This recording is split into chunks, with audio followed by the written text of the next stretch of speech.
Thank you, Deputy Speaker. Today I rise to speak in support of the Social Security Administration Amendment Income Management Reform Bill 2023. This bill is the next step in the Albanese government is taking to reform the previous government's failed income management program. And I've been fascinated to sit here for a little while and actually hear some of the arguments we've heard from the other side. On the one hand, we hear from the previous speaker that this is the worst decision ever made. And yet, on the other hand, we have the member for Deakin who says this changes nothing. So somewhere in the middle there, I guess, is the truth. At its heart, the purpose for this legislation is to provide choice for more Australians. When implemented, this legislation will allow those on the Basics card to transition to the Smart Card. At the same time, it will ensure new entrants to the income management program are not placed on the old technology of the Basics card. Now, allow me to just speak a little about some of the issues that we've had with the Basics card, and I can assure the previous speaker that it had nothing to do with potpourri or farmers' markets. I don't know where he got that from. The Basics card is only accepted by pre-approved merchants. What this means in practice is that it severely limits where people can shop, irrespective of what they're attempting to purchase.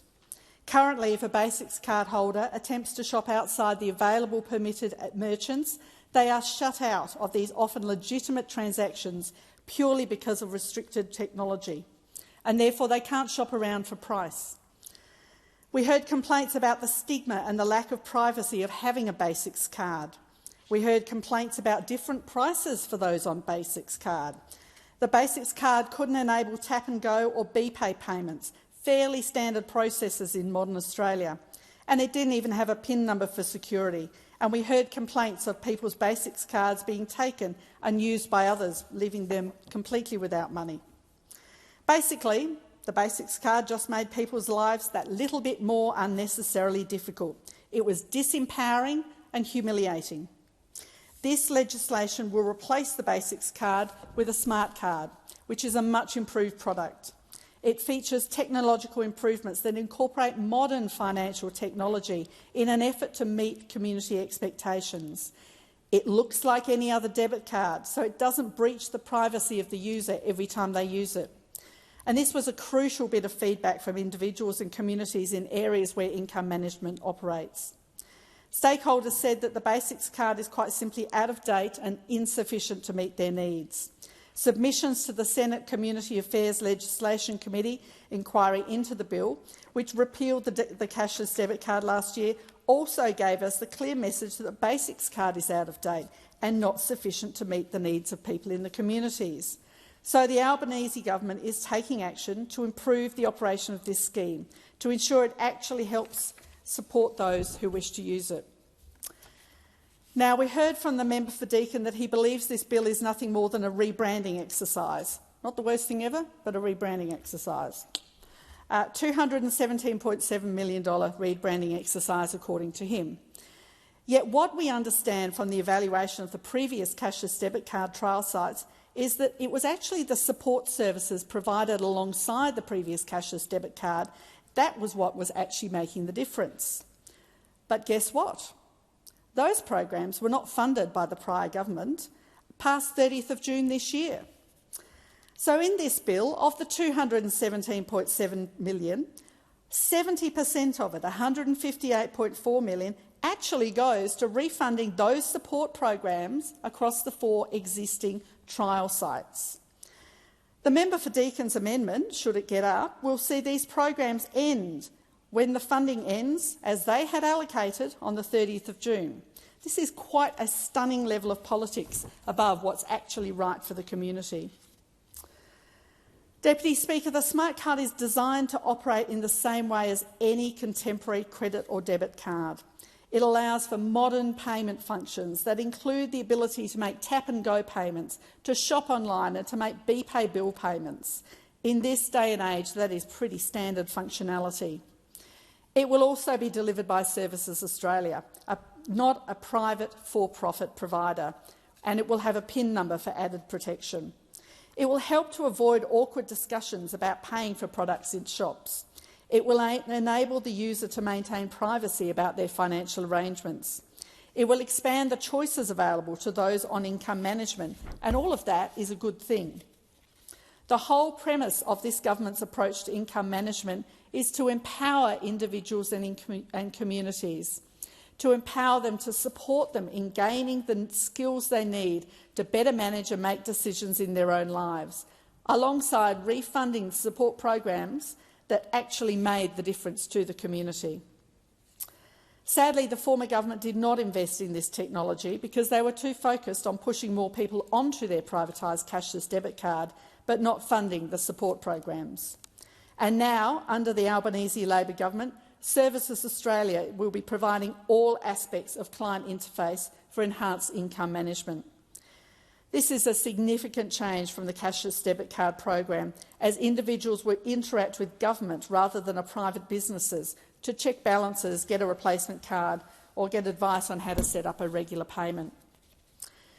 With Services Australia delivering enhanced income management rather than the private third-party interface, this support will be available to provide not only income management support but also support in other areas where Services Australia can assist. The private cashless debit card has been abolished. On the 6th of March, former cashless debit card participants in the Northern Territory, Cape York and Doomadgee regions transitioned to the more enhanced income management program, and all compulsory welfare quarantining ended in cashless debit card regions. Our work now is to support these communities, and that's why the government is investing $17 million for an economic development grant round currently underway to implement projects to create sustainable jobs in Ceduna, East Kimberleys, the Goldfields and Cape York, and a further $1.5 million for immediate community priorities in the Goldfields, East Kimberley and Ceduna.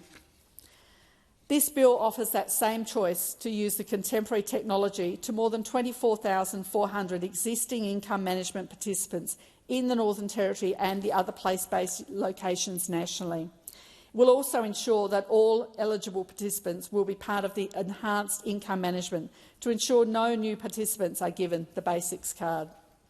This bill does not change the portion of payment which cannot be spent on restricted goods, which will remain the same on enhanced income management as it was on the prior income management, dependent on the person's circumstances. It also does not change the items to be restricted, which are alcohol, gambling products, pornography and tobacco. The Albanese government is working with communities on what the future of income management looks like for them. Any decisions about the future of income management will be based on genuine consultation with affected communities, state and territory governments and experts in the field.